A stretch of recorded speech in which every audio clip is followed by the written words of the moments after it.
Well, hello, hockey fans. Welcome back to Union Junction. It's been a few weeks, and we are excited to be back. And as you notice here, I don't have my normal co-host.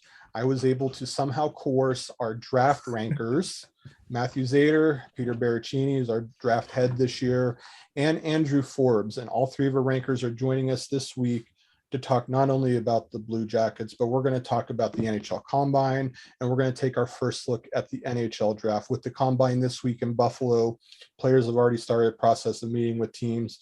So myself, Peter, and Andrew are actually going to be on site in Buffalo all day Saturday covering the fitness testing, and that's going to be our chance to talk to the prospects. So this is the perfect time to get together and to kind of give you a first sense of what we're looking for. Gentlemen, thank you for your time. Happy to be here. Absolutely. So let's just jump right into this because there's a lot that we can talk about here. So Matt, I guess let's start with you and we'll just kind of go around. The Combine, there's obviously storylines that are to be followed. What are the storylines that you're looking for after this league? Like, what are you excited to see unfold? Things like that. Well, the biggest thing is that happening. I mean, last couple drafts, when I covered it and was the head of the prospects coverage last year, I didn't have that added bonus to be able to have that part of the coverage and part of the stuff, because it adds a lot of information. The interviews we kind of glean from that, the different fitness testing, which does help a lot with when you're looking at stuff. And we'll talk about that later on too. It does. It helps quite a bit in how we find out about these prospects. So that's my biggest storyline, is just finding, having that source of information this year when compared to other years. So I'm excited. I mean, even though I'm not attending like you three are, but it's going to be fun to see what comes out of this scouting combine for sure. Peter, what are you looking for? I kind of like Matt, just soaking in the experience. I mean, obviously the storylines going in, some of the OHL players, see how they're good. I mean, we saw how well most of them rose to the occasion this season because of the fact that there was no season in 2020-21. So the fact that we got to see OHL players play, the fact that we're going to see the conditioning stints and the tests that they're going to be going through, it's going to be fun. But even just interacting and getting, a little bit on a personal note with some of the prospects too, because this is going to be the next wave of the top prospects coming into the NHL. A lot of big names, a lot of top prospects, and especially, a lot of question marks, talking about Wright. Is he still going to be number one? We want to see how well he can be physically. Juraj Slafkovsky, he's the one coming in at number 2, possibly. So we're going to try and get a gauge on like if they're evenly matched and if the, fitness testing says one player is better than the other otherwise. But then again, really shouldn't come down to just that. But yeah, a lot of topics, a lot of storylines coming out, and I'm just excited to just be a part of it as well. And Andrew, this, me and you have been at this event for several years when they had it. We always get different things. What is it that you're going to try to glean out of this year? First off, you're going to look for the funny storylines, the fun ones that you can kind of joke about, which prospect's going to do 0 chin-ups, who's going to middle stat, who's going to puke after the VO2, all the fun stuff, right? What were the toughest questions? But I think the biggest thing that we've gotten in past combines is that personalities of these prospects, right? You get a feel for who these kids are, what teams are looking for. As Peter mentioned, Wright going into this season was the designated number 1. And now there's some speculation that, maybe people are teetering towards Slafkovsky, right? So you get to know these guys at a young age where they're not making the big bucks yet. They're going in and they're fighting for every little bit that they get, and they want to be the top dog. So I think that's the storyline that, you're looking for going in. All right. So you mentioned the question. I'll just throw a question that's been asked in the past just to get a quick rapid fire. Like, what would you say to this just off the top of your head? And the question is this: if you were a goalie, would you rather stop the puck or make a save? That was a legit question asked by teams of some goalies. What are your thoughts? Are you throwing it to me? Anybody. I'd rather make a save. Because I think, you know, if you're a big body, if you're one of these big 6'5", 200-pound goalies, you can be in the net and you can stop a puck. But when it comes down to it, winning championships, winning the Stanley Cup, winning playoff rounds, you need to be able to make the save, and you need to be the guy that teams are counting on. So to me, I would say that you need to be able to make the save. There you go. That's a great answer. Some other questions, and I wrote about this in the Combine preview, which is on the Hockey Writers, if you want to take a look at that. Which Marvel character would you want to be and why, was asked of prospects. A couple years ago when and I know that a couple of our Leafs writers who follow, Rasmus Sandin, this was during the height of Fortnite. And so he was asked about how would you be in Fortnite? And he said, well, I won't be the one that's hiding in the bushes. And that was one of the best answers that anybody's ever given. He's going to be full on run and gun. He ain't hiding in the towers and the bushes or anything like that. He ain't building stuff. He's going straight into the action. He's going, and that's what teams are trying to glean. So we'll get a sense of what questions that are going to be out there. I'll give you guys a thing that I look for. I've gone ever since the McDavid draft to this event. And you got to understand who's going to be there. All the teams are going to be there in one way or another. You're going to have a lot of big media. So you're going to have TSN, Sportsnet. You're going to have all the big guys. You're going to have a lot of the beat writers, especially those near the top of the draft, are going to be there. This is the opportunity to talk to them, see what kind of a feel they have, because there's always chatter. And I'll tell you, the one story that I know, I think this was at the Combine. I was waiting for the elevator. The elevator got there, and there were two guys talking. You could tell that they were team representatives. When the elevator door opened, they were talking. As soon as they saw me and I was a member of the media, you should have seen how quickly they shut up, more or less, because they were talking about stuff, and it kind of clued me in on something, on some potential buzz, and it turned out to be true of all things. So actually being there to hear the buzz, to hear the chatter, whether it actually comes true or not, there's a lot. You get the trends, you get to see who's kind of going up, who's going down. So a lot of fans look at it as just fitness testing and interviews and stuff like that. But we start to really get a sense of how this draft could go as a result of this combine, because of just who all is there. So that's what we're looking forward to. Yeah. So let's jump to the next question. So Peter, I'll start with you on this. I know all three of you guys do a great job on the Hockey Writers. You have your set of rankings that come out. I know, Peter, you have a May ranking. I think, Matt, you had an April ranking. I know, Andrew, you had some rankings done before. So this combine, when you take a look at your rankings and you constantly evaluate them, can the combine dramatically affect how a player rates to you? Like, can they go dramatically up or down, or maybe just a little bit up or a little bit down? Just give us your mindset for fans to understand what goes into your rankings and how the combine affects that. Yeah, I mean, you don't want to put too much weight into it, because there were times where, I think even when you're Sam Bennett, he didn't do particularly well in terms of bench press or something like that. And he still managed to get drafted pretty high, top 5. Granted, it didn't quite work out for him in Calgary, but he found his footing in Florida. So I think maybe you shouldn't put too much weight into it, but it does weigh a factor. I think it's all even levels of, on ice performance, competitiveness, work ethic, maintaining your physical stature, maintaining your strength. And this combine is going to determine who's going to be at top peak physical performance, because you want a person that's going to be, or a player that's going to be at the best, who's going to compete, and he's going to have that stamina every single time he's out on the ice and performing to his standards. And I mean, I'm not going to put too much stock into it, but it's going to be a factor one way or another. And even if someone doesn't do particularly well, we've seen enough of a player to kind of get that gauge of, how he's able to perform on the ice. Granted, it is the junior level. You want to try and see him at the senior level and see what he can do against better competition.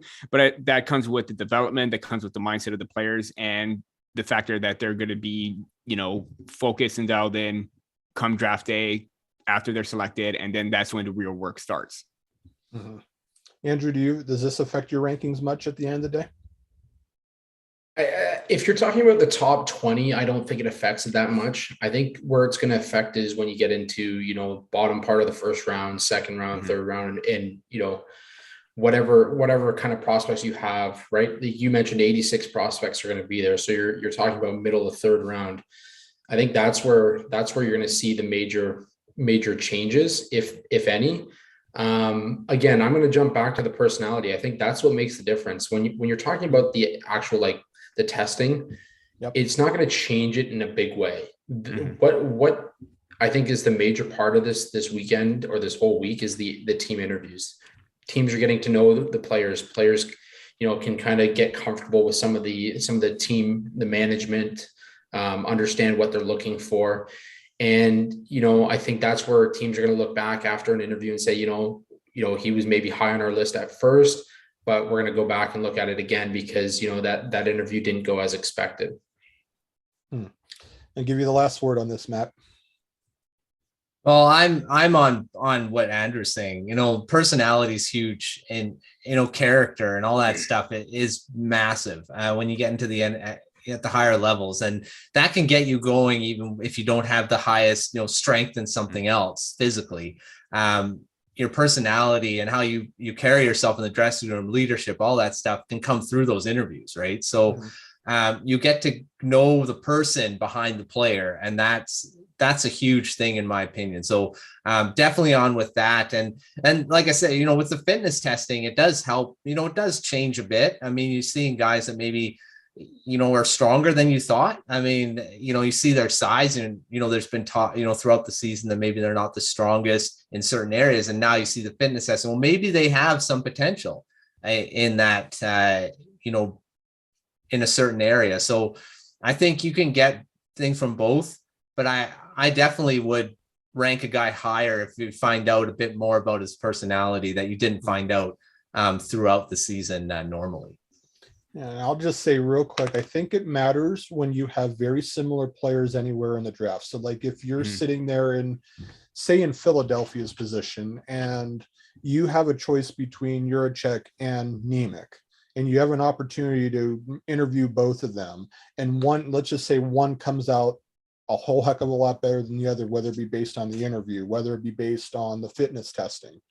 I think when you're tied, that moment could actually alter how someone's final list ends up. And so you do that at all points, and I guess call it your tiebreaker, because every team looks for something different. Some teams do value, I can tell you for a fact, the Blue Jackets absolutely look at the fitness testing results.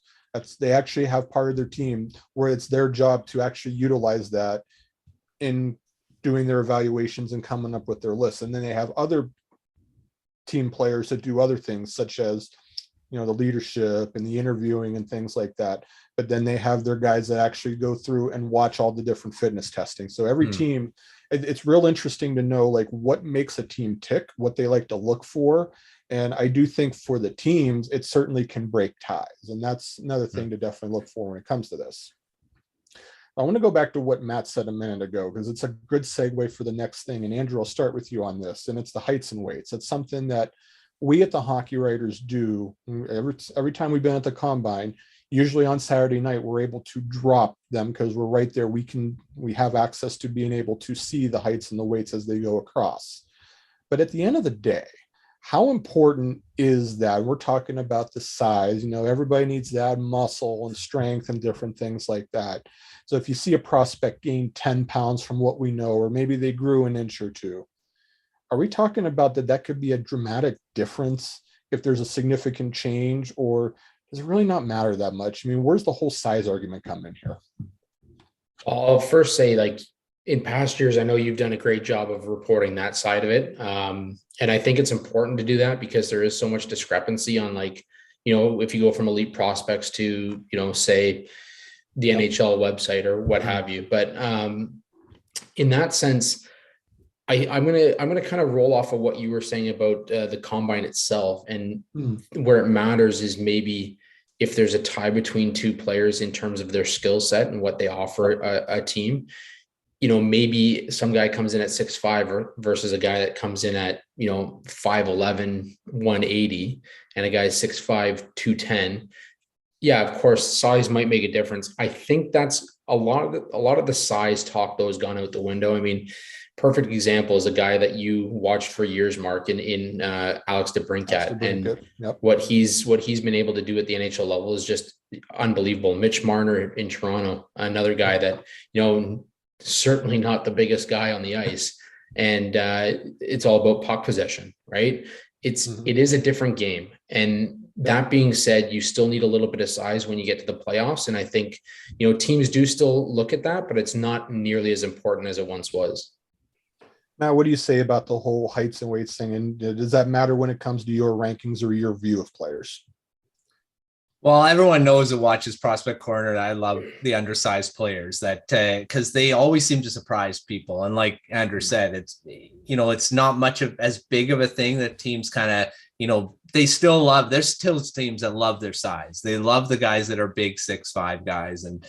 But the undersized guys have surprised so many times. And, the heights and weights, like Andrew said, it does matter when, with the tiebreaker things, if guys are coming in at certain, you think is a guy's 5'10", whatever, and then they come in at 5'11", all of a sudden they're a little taller and they have a bit more weight to them. You're like, well, maybe that changes a bit. You think, oh, maybe they're stronger than we think. So it does change if there's a significant difference. I don't know if it really will jump like a guy from 10th to 5th. It's not going to make that big of a difference, but it definitely is something to look at if there is significant differences.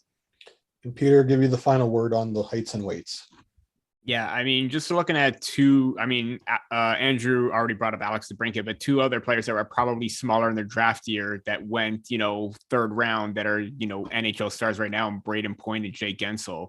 Both are under 6 feet, both just 180 pounds. Braden is 183, and they were probably a lot smaller during their draft year. And that's probably maybe why they slipped down. But the fact that they're able to compete, they have the strength, they have the IQ and awareness that makes them high-end elite level players, that's going to be the difference maker. And if you have a 6'2", 200-pound defenseman and he can play a high octane game, just like a 5'10", 170-pound winger, then so be it. To me, again, it doesn't matter about the size of a player. It matters to compete, the quality, and the skill set that they have.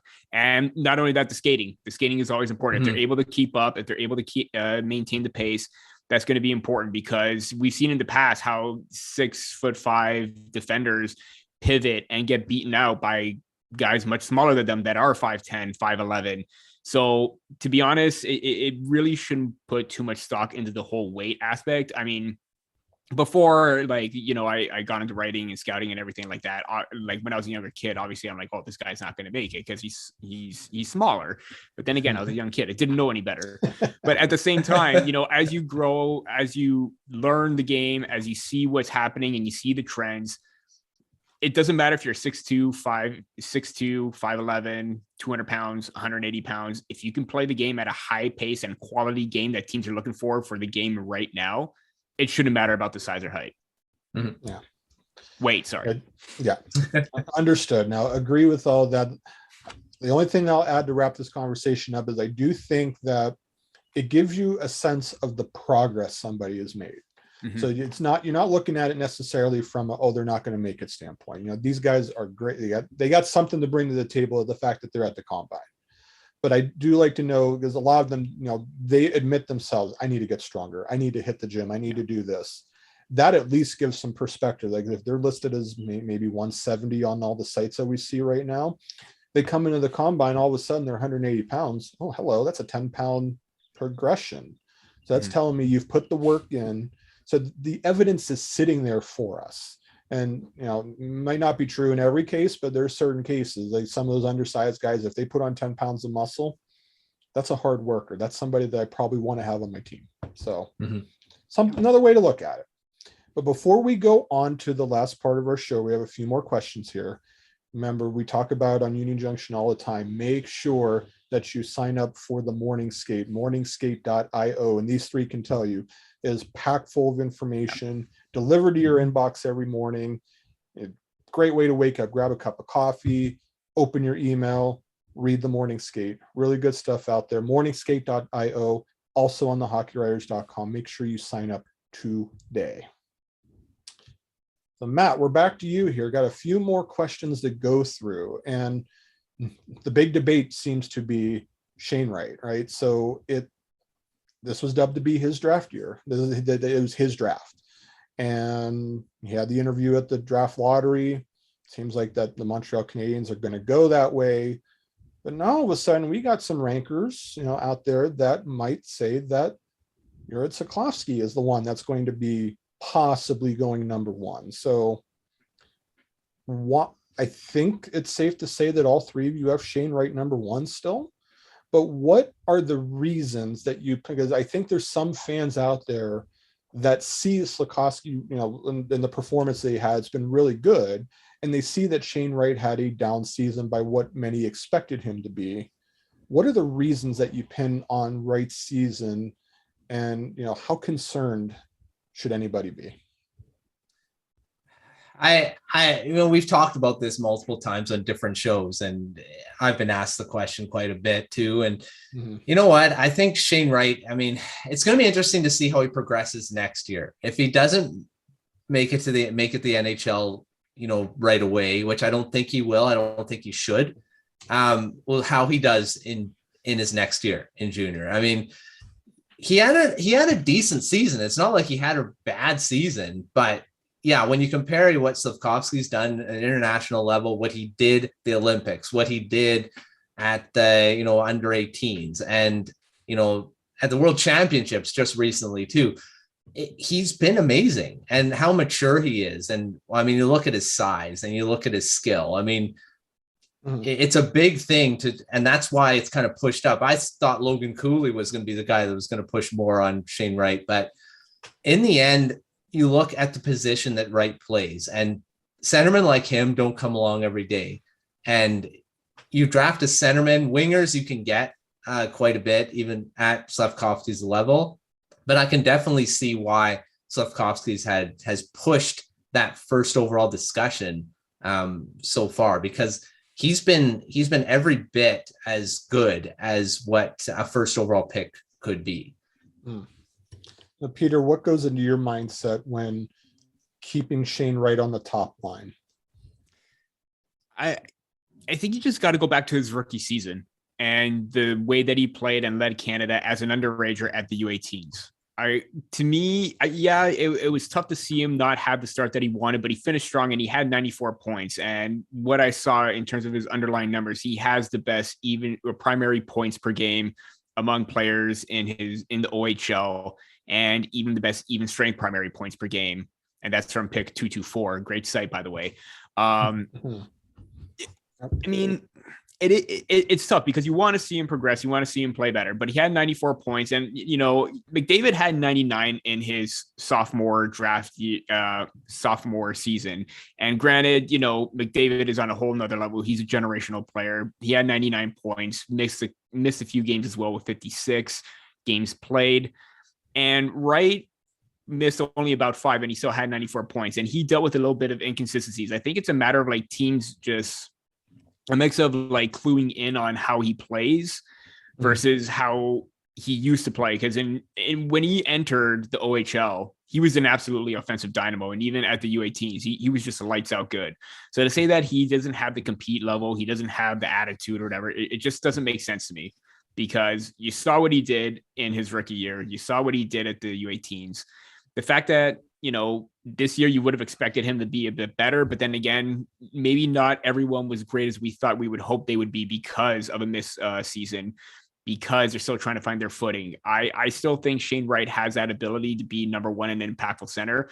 Maybe not 80, 90, 100 points, but a solid 60, 70 two-way center. And the fact that he has the IQ and the smarts already, that's hard to teach at his age. And the fact that he has that going and the compete level, to me, that should solidify that. But Slafkovsky himself, he's just an animal. I consider him a bully every single time he's on the ice, the way that he drives to the net and plays that power forward game. The fact that he's pushing Wright, rightfully so, but the two-way, for me, the tie goes to the fact that you can't win without a two-way center or a very decent centerman, and Shane Wright is that. Rightfully so. Don't think we missed that. So Andrew will give you the last word on Wright versus Slafkovsky.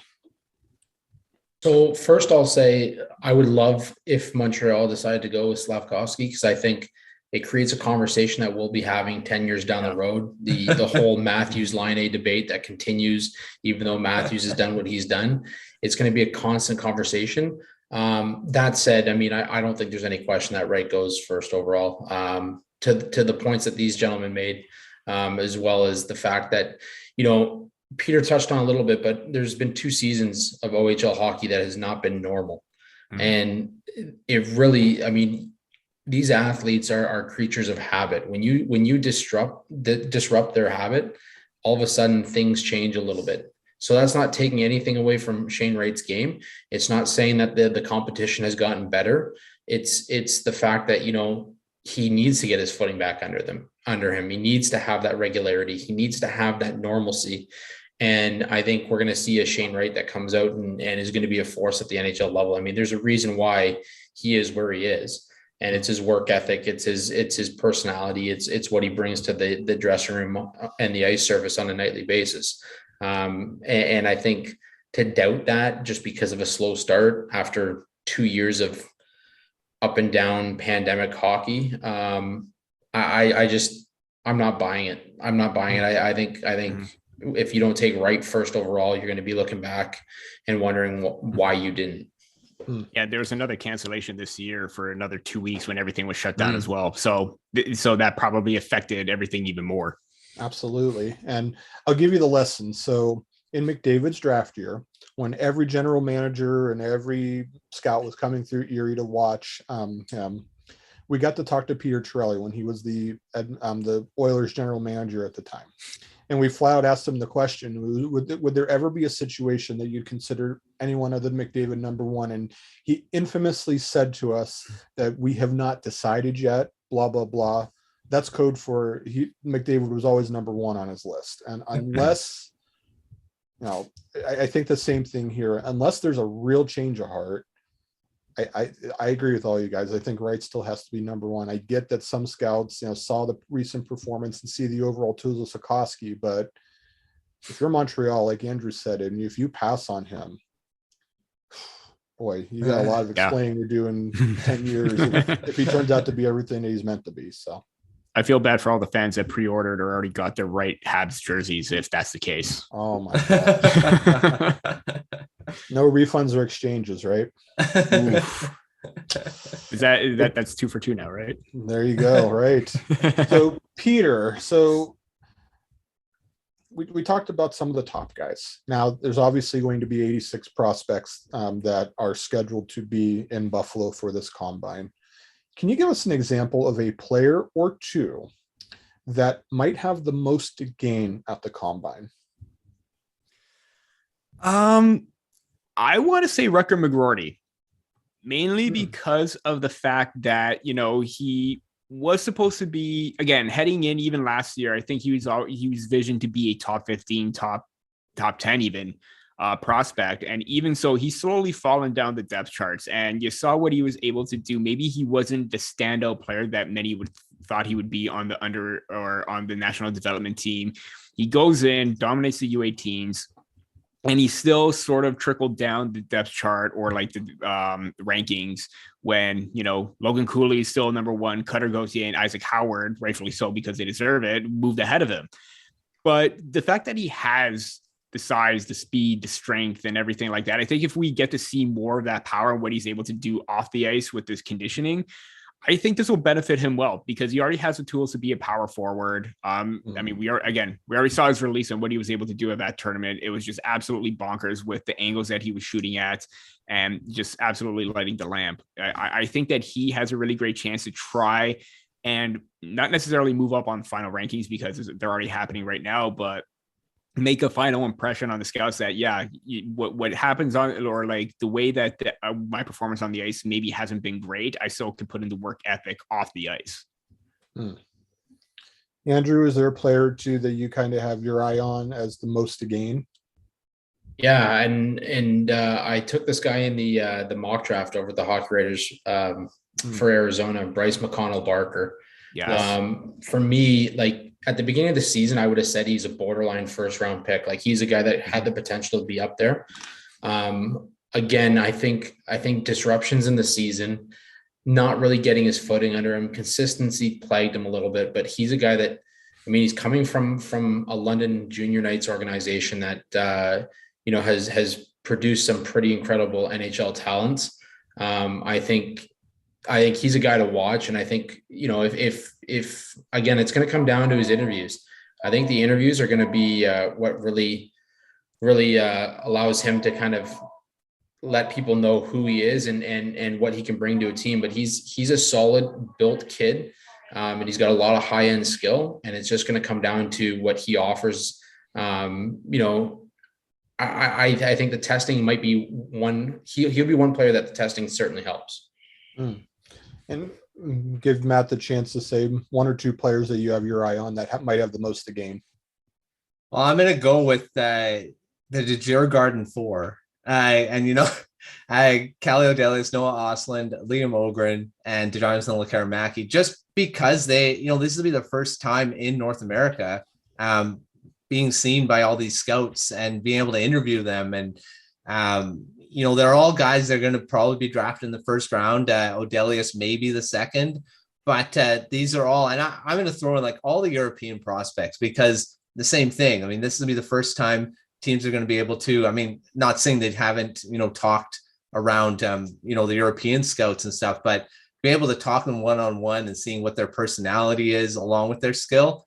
I'm going with those. I'm going to have 4 in there, but they're all going to be guys that are going to be heck of a, players in the NHL and all super skilled. But I think the biggest thing is they're going to gain a lot for their personalities in this combine.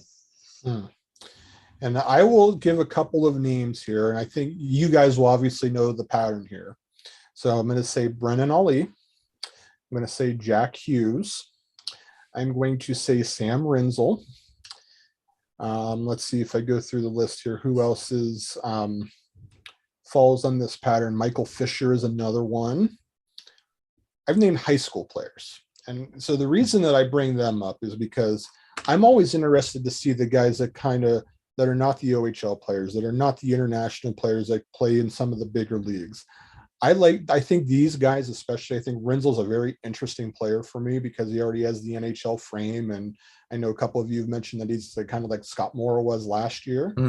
But this is an opportunity for them to not only show their personality, go through the interview process, but to show that where they've played, in high school is just as legit as some of these other bigger leagues too. So they think they have a lot to gain here by making an impression. If they do well in the fitness testing, and if they do well with an interview, I think it opens the eyes of some teams, and for them to be able to get their opportunity, even though they haven't played. Rinzel's eventually going to end up in college, and these guys are ultimately going to go down the college path, so it seems. But the fact that they're only playing in high school right now, they might get lower because they haven't played as much competition. I think they have a lot to gain. Just my 2 cents. So we'll start with Andrew on this last question before we get to our rapid fire segment. So it's a similar question, but if it's a little bit different, just because it's going to come down now to your preference. So who is your favorite player that's rated outside of the first round that deserves attention at the combine? I'm going to go Calle Odelius. I know Peter's been high on this guy for a while. We've had conversations about this guy. I know, Peter would love to see him in some blue and white at some point down the road. So I just think like he's a guy that's, for me, is a little underrated. I think there's a high potential that he could go late in the first round, just based on what he's shown. Really great puck mover, high skill, just sees the ice very well. His hockey IQ's, above average. Really, I don't think he gets enough credit for what he's able to do in opening the ice for his teammates. And I could see him going maybe like 30, 31, and it wouldn't be a surprise to me, to be honest. All right, Matt, your favorite player outside of round 1 that deserves attention, and we're going to say no duplicate answers. I'm going, this is again part of what I like in players is undersized. So I'm going to go Lane Hudson on this one. And he's one guy that I actually got into a little bit of a back and forth on Twitter about with a former writer of the Hockey Writers, Jack Dawkins, who covered some of the draft last year with the profiles. And we were talking about Lane Hudson, and he's saying that, he doesn't think he's too undersized for the NHL. And I said, you know what? The undersized guys have surprised. And I think he's got the tools. I mean, he is a smaller defenseman, but he's so dynamic. And watching clips of him, he really reminds me of Quinn Hughes. And, the hockey IQ, the skating, the edges, and the way he can move the puck through the neutral zone. And he just reminds me a lot. I mean, maybe not it's a high end as Hughes has turned out to be and where he was drafted, but I think you're going to see a lot in him in the next few years. And we're going to see how he does the fitness testing, and a lot of that will come out. But I've really liked watching Hudson this year and the clips and video I've seen of him. So Hudson's my pick for a guy you have to keep an eye out at this combine. And Peter, what about you? I have two, one from both North America and Europe, because on Central Scouting, they're both kind of ranked outside or would be projected to be in that late first, outside the first round. And first one is Ryan Chesley. I absolutely loved his two-way game, his ability to replays, make pinches up, but he may not get involved offensively, but he does, or he may not find the score sheet, but he does a great job to keep plays alive. He's strong, he's sturdy, he's got great defensive awareness. I've always loved this play. And, the fact that he's ranked 18th, maybe he's outside of that first round, according to Central Scouting, but I have him in my first. And another player that I have in my first that's outside is Noah Ostlund. Again, absolutely dynamic with the way that he controls the pace of play, slick puck handler, crafty with his hands and movements. May not have the notoriety compared to Lekaramäki, Ogren, and even Adelius, but I think he's risen, or he should be rising up a lot of boards, because he has the skill set and the mentality to be a fantastic play driver, and teams should take note of that. I've got two to put a bow on this. And I'm going back and forth still on who my steal of the draft is going to be. Watch out for that in the month of June as part of our draft features at the Hockey Writers, and make sure you hit our draft guide. Everybody doing a great job. We hope to have well over 180 profiles by the time that we're done with this. Features, profiles, you name it, top 10 lists, mock drafts. It's all in there. HockeyWriters.com 2022 NHL Draft Guide. So with that said, Nick Moldenhauer is somebody that I think is vastly underrated. Yeah. If you look at his story, I mean, it's actually an incredible story. He went from an OHL first round pick to being hospitalized twice to almost having his hockey career end because of a skate blade to the face. And the fact that he was able to come back to the USHL and be a point of game player. That's dedication, that's battling, and he's got skating and skill to boot. Mm-hmm. And I think just his story where he's underrated, because I think a lot of the rankers out there kind of see him as a second round pick, a third round pick. I had him as a first round pick going into the year. Mm-hmm. So that to me is a steal. And the other one I'm going to give you guys is Christian Kyrou. Yeah, I've seen him all year in Erie. Mm-hmm. Such a good shooter. And he went from 0 points to the pandemic erasing a year of his to being a 60-point player as a right shot defenseman quarterbacking the power play. I mean, not quite the skater Jordan is, but he does so many other things well. And if he continues to produce defensively, you'd see that improvement. He's going to be he's rated to go second, third round as well. And that's kind of where Jordan went, was a second round player. I think some teams are overlooking him, and if whoever grabs him, I think is going to be really good. And I think he's got a lot to prove at this combine as well. So let's put an end to this show. We're going to do a rapid fire. So fans of the top 16 here, if you have a lottery pick, we're going to go real quick. I'm going to name the team, and I'm going to ask the rankers to go forward and say who they think that team might pick. So Matt, I'll start with you. I think it's going to be easy for the first couple, but we'll start with Montreal. Who do you think goes number one? Shane Wright, 100%. Any disagreement? No. New Jersey Devils. Peter. Yeah, I'm going Juraj Slafkovsky, mainly because as much as I want to see a center depth of, Hughes, Heischer, and Cooley, and even Dawson Mercer, they're set up the middle. To have a possible top line of Slafkovsky, Hughes, and Alexander Holtz, that's going to be pretty fun. Any disagreements? I think that's pretty unanimous. Andrew, Arizona Coyotes, third. Logan Cooley. I took him in the mock draft, and I'll take him here. I think center depth is definitely an organizational issue with Arizona right now, and Logan Cooley would be the best option at number 3 for the Coyotes.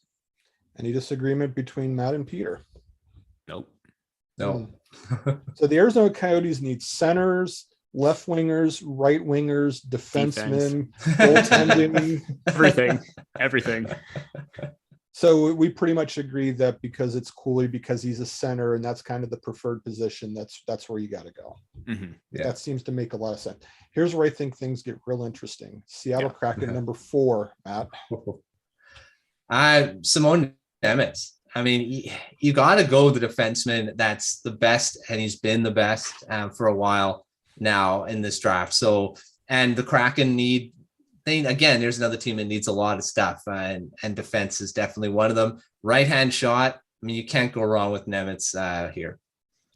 Any disagreement from Peter or Andrew? I might lean Juraj. That's just me, though. They're real close, but I agree with the premise that they need a defenseman. I think if it goes the way that I think, 4 and 5 are both going to be a D, and that's Philadelphia is 5th. So, Peter, who do you think the Flyers go with? I'm going to take David Juraj. Both. I get the slight edge to Nemeth because he's got better play within his own end, but basically Ryan Ellis was injured for most of the season. You don't know what you're getting still with Rasmus Ristolainen. To have a right-hand shot in Juraj, be that guy for the future, I think you can't pass that up. Any disagreement among the crew here? The only thing I will say, just for a matter of discussion, and that's all this is a matter of discussion. You just wonder if this Philadelphia has needs everywhere. I think ultimately they need a defender. I think that's where they're going to go for the record. But where does a shooter like Joakim Kamel end up going? That's the only thing that I just say for the purposes of discussion. I don't know if Philadelphia would go that way, but when you can shoot the puck like he can, I don't even know if Seattle would even look at something like that too, but who knows? They did draft even Samu Tuomala last year as well, and he was able to put the puck in the back of the net as well. So if they go and have that dynamic duo for the snipers, it does make sense. Yes. Yeah. So the Columbus Blue Jackets, my team, are number 6. And if I had to say anything right off the bat, I'd say Matt Savoy here because of the skill. They would look at the 2 defensemen if they were there, but with them both being gone, they've been really going skill. You put him with Kent Johnson and Patrick Laine, and you just get unbelievable fun. But Andrew, what do you say here for the Blue Jackets at 6? It's almost like you read my mind. I was actually I'd be hard pressed to pass on somebody like Kamel, like you mentioned. With him sitting there, I mean, his shooting ability is just incredible. What he can do with the puck is above none. But I think Matty Savoie I've been high on him. I think a lot of people have dropped him down a little bit in the first round there, but size, skill up the middle. What team wouldn't want a guy like that to bring him in and see what he offers? And again, I think he's gonna surprise a lot of people as he's dropped down. As I mentioned, he's gonna have the opportunity to kind of prove some people wrong. So Matt and Peter, what do you guys think for the Blue Jackets? I like the Savoy pick. I do. Savoy's just so. He's so good. I mean, the thing is that, you add him to the system that the Blue Jackets already have, with Cole Sillinger there and they need center depth. Like you've mentioned, Mark, throughout, Union Junction, and they need center depth. They need centermen. So, I mean, and Savoy is, a centerman. So you add that, and And he's going to be, like Andrew said, he's going to be a heck of a player. And who wouldn't want a guy like that on your team? And he has the same name as me too, so that just adds to it. It just adds to all the fun. And also the Blue Jackets like to play a very heavy and physical game as well. Savoy doesn't play that all the time, but there were moments throughout the season where despite the size, he can make a big hit. He can get into the corners. He can be, a real tough guy to play against. Yep. The Blue Jackets this season played that style and gave teams a lot of a good run for their money for most of the time. So I think he's going to thrive in that system. And that's the point. Anyone that's watched Union Junction for a while, we've talked about center depth for a while. We've also talked about the need to play physical.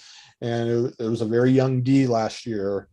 Do they think about possibly looking at someone that has more size, since that they're a little undersized in spots? And that's where you wonder, is they have that second first round pick. We'll talk about them later. But do you look at the teammate like Connor Geekie, who does have the size? Just something to think about. So let's talk about Ottawa, and that's number 7. We'll start with Matt on this one. They went Tyler Boucher last year, which I'm still shocked they did that. Craziness. But with that said, we know who's off the board. We'll assume Savoy is the pick. Who does Ottawa go with? Well, I made a really in our mock draft and prospect corner, I picked a defenseman. I'm not going to do this here. I'm actually going to go and look at a bigger need of theirs is scoring wingers. And I'm going with Kim Kamel here on, like you guys mentioned already, his shooting ability. And, he's dropped down rankings a bit, probably, mostly because of where he's scoring his goals. He's scoring them in non-high danger areas. And, and we had Tony Ferrari on, and he was mentioning that. So, I think I see why he's dropping a bit. But, you see him there, and he is a scorer. He does have a heck of a shot. He's a pure goal scorer, and Ottawa needs scoring in their system. So I'm going Kamel here for Ottawa. Any objection by Peter or Andrew for that?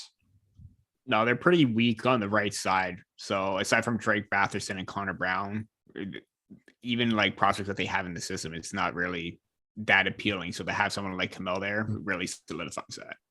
Yeah, I tend to agree with all of that. Peter, the next team for Ottawa. Oh, what did I do with it? Did I close it?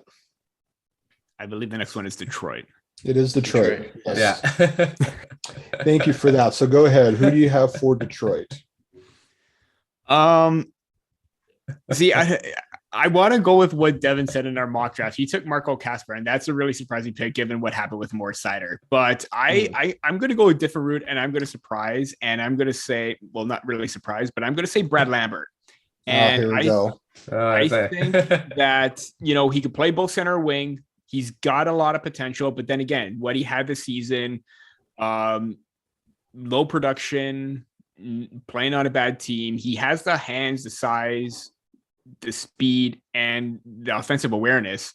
It's just that is he able to find some sort of consistency? And I think with the organization like the Red Wings, where they already have 2 solid rookies in Raymond and Seider, I think they're going to do whatever they can to try and get the most out of him. So I don't think he's going to fall far because of his upside, and the Red Wings are going to take advantage of that. Any thoughts from the other rankers on this? I disagree. I would go Karamaki here. Again, they need center depth as well. You got their, I don't know. And he's Swedish too. That's true. Yeah. They love their Swedes. And I don't know if they'd pass up Karamaki if he's there. I wanted to create some conversation as well, because at the same time, everything was going according to plan for what my final rankings was going to be like. So I wanted to throw a bit of a wrench in there. So the only question I'll throw to the crew, Cutter Gauthier, would they look at something like that there? Just somebody who, I think there's a lot of teams out there that think that he can go pretty high in this draft. And if he's available at 8, I know there's other needs, but boy, it's a good player right there. Really is. Yeah. Andrew, were you going to say something? I was just gonna say, I think I know they've got like more Cider as well, but Korchinski would kind of cross my mind as well, just because. I mean, yeah, you've got your horse and Cider, but it wouldn't hurt to have that second Extra depth. Defenseman back there as well. Yeah, if we're doing that, we go to Miniukov then, right up the road to Saginaw for them. They somebody that they probably have seen a lot of, a little bit heavier, very much an offensive defenseman. So they have a lot of options. So even though they're at 8, Detroit has plenty of options to pick from, which is certainly good for them. So the next team on the list, we'll start with Andrew, the Buffalo Sabres. I think it's fair to say with him left on the board, Lekkerimäki is going to go to Buffalo. Obviously with a guy like Jack Eichel out of the picture now, there's a lot of potential for depth up the middle. And, what he's able to offer is something that this rebuilding franchise is going to need in a couple of years. They got their own power. They have their defensemen. I wasn't huge on that pick last year. But I can see now that they've got opportunity as well in this draft, and I think Lekkerimäki can add a lot of future bonuses to this Sabres team. Any objection from the other guys? No. Okay, all in and then some. All right, Matt, the Anaheim Ducks at 10th. Well, this is where Cutter Gauthier. I'm going with him here. Yes. The thing is, they got some centermen. They do have good centers. Cutter Gauthier is a centerman, right? So, left wing. So never mind. So now, they have great center depth. So I don't think they need to go center. They can go now beef up their wings because they do need some wingers. And Gauthier definitely would add a lot to their team. And Gauthier for me for Anaheim. Any other possibilities? I'll give you guys one. Danila Yurov is somebody that would be really, I think he's borderline top 10 for me, at least in my own opinion. You want to talk about an impact winger, depending on which side you want to fill. And if you got Zegras there already, you got the centers are pretty good. It's just a thought. Peter, we'll go with San Jose Sharks at number 11. I'm going with Pavel Mintyukov. You don't know what the situation is going to hold for Brent Burns or Erik Karlsson at this point. Might as well get a really solid, offensively minded defenseman, but has the awareness and has the work ethic. And he's been working on his defensive game all season, and he's improved tremendously in that regard. So, he's great on the rush, but he's learning to play a very steady game as well in his own end. And I think that's what you need nowadays. You can't just be run and gun. You got to learn how to play the position, and Mintyukov is putting the work ethic in there. So I think, obviously maybe you would like a right-hand D, but I think Mintyukov is going to be really great for the Sharks. Mm-hmm. Now, Korchinski is the other guy I think about in that spot too. But any other options on the Sharks? We'll go back to the Columbus Blue Jackets at 12, second first round pick. Boy, oh boy! I know in the mock draft, if anyone saw that, I went kind of off the board and took Ivan Miroshnichenko. Yeah. And I thought that he was the best available player still in that spot. We know very well what his situation is. And when you have a second first round pick and you start to go later in the first round, why not take a lottery ticket on a player that could potentially be a top 10 pick in most other years, assuming health, assuming normalcy? They could go Brad Lambert there if they wanted to. You want to talk about Jarmo Kekalainen being in Finland, and maybe he knows something else. That's an interesting pick though, because of the second one. If maybe teams will call who aren't in the first round want to jump in and are out willing to trade a good player. Yeah, that'll be interesting. What do you guys think? Where should the Blue Jackets go, assuming they pick a center at number 6? I'm just going to go. Well, first off, you're putting all the pressure on me on this Union Junction here because you got me picking for Columbus. But I actually like Yurov. I think he's got the size right now. He's got the speed to keep up with that team. That team's so young. It's so fast. It's going to be a high-paced environment give it 2 years. And the potential there, that like so highly skilled. And again, there's some scouts out there that are a little down on Yurov, and I've never really understood why. I think what he brings is going to be, he's just, his ceiling's so high, right? And I think, you know, with obviously the history of picking Chinakhov as well, you know, there is some potential there to see that pick kind of go Columbus's way again. Yeah, and just a little word of advice about Columbus. They don't care about Matt's list. They don't care about Peter's list. They don't care about Andrew's list. They don't give a crap about anybody's list. They go off their own. Yeah.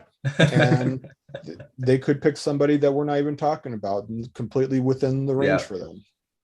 Now, Matt, we're going to skip you because Vancouver's at 15th. We're going to save them for you.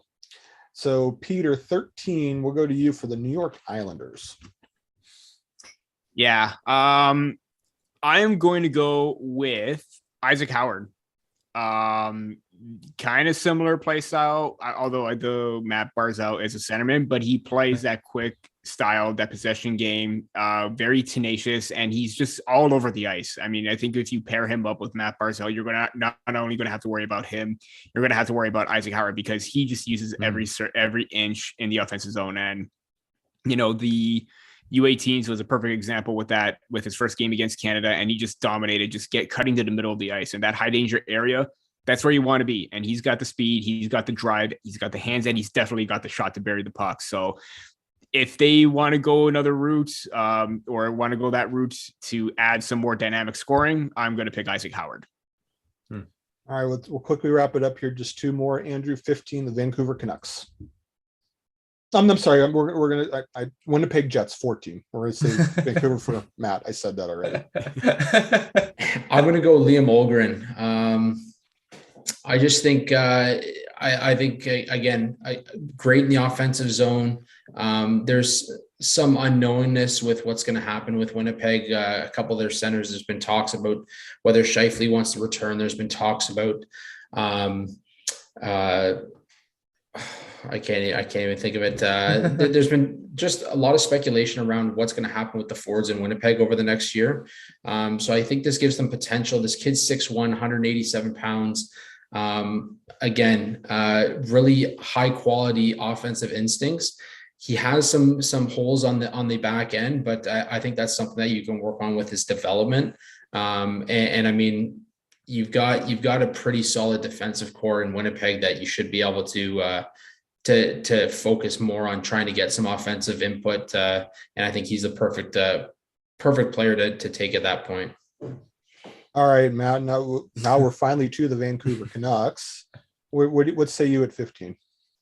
Oh, this one's gone a different way. So now I've got a interesting pick. I went Denton Mateychuk in our mock draft, but this guy wasn't available.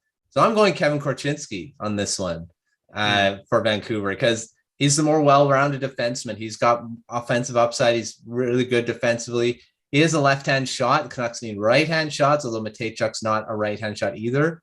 So, but he's just got so much more of a well-rounded game because if he's there, I go him over Mateychuk. And everyone, people say the Canucks need forwards too, but they need defense as well beyond Quinn Hughes because really they don't have anyone in their system that's top four potential.